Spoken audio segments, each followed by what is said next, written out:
Alors voilà, ce matin, de bonne heure, j'ai été au chardon. On voit que il y a des plantes, voilà, qui sont dans les talus, dans un pâturage à Morin. C'est des chardons de montagne, c'est des grands chardons qui sont interdits par la loi et qu'on doit enlever obligatoirement. Et c'est bien d'y aller quand il fait pas trop chaud parce que c'est des outils qui sont assez impressionnants et qui sont bourrés de pics. Mais on doit les exterminer, c'est une obligation. Donc ce matin, comme plusieurs matins pendant l'été, on va faire la tournée de nos champs. Et tous les chardons, on les enlève à la main puisqu'il n'y a que cette solution, étant donné qu'on ne peut pas les traiter au bio. Alors là, pour vous dire que montrer un très gros chardon. Alors ceux-là, enfin presque tous, on essaye de les couper au pied. Donc là, j'ai mon couteau suisse avec des dents.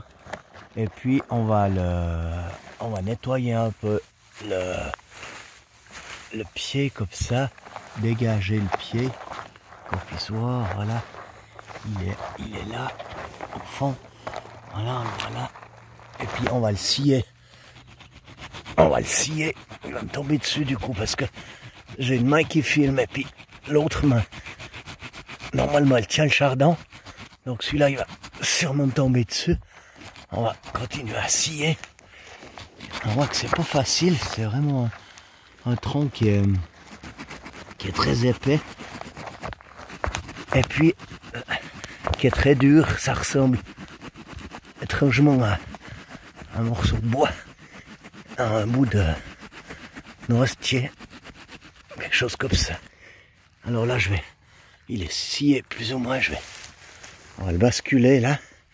Voilà, moi je vais finir de le scier là. Voilà, là, il est pas tout à fait scié.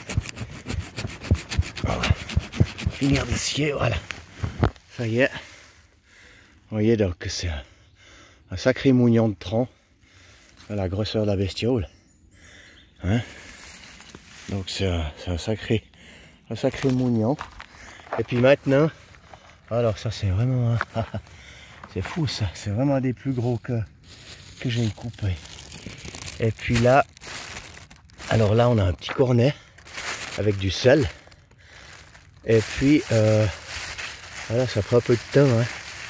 Alors maintenant on va lui bourrer le pied de sel comme ça, on va lui donner à manger du sel. Hein, qui se régale bien toute la journée. Avec ses bonnes chaleurs, le sel va gentiment fondre avec l'humidité du tronc. Et puis il va l'absorber. Et puis ça va faire pourrir notre tronc. Et l'année prochaine, normalement il ne repousse pas celui-là. Là. Il est HS. Donc voilà un petit peu le travail du travail bio. Un peu de les champs qu'on a à faire pendant la saison de l'été. Voilà, je vous laisse et puis je vous retrouverai sur une autre vidéo.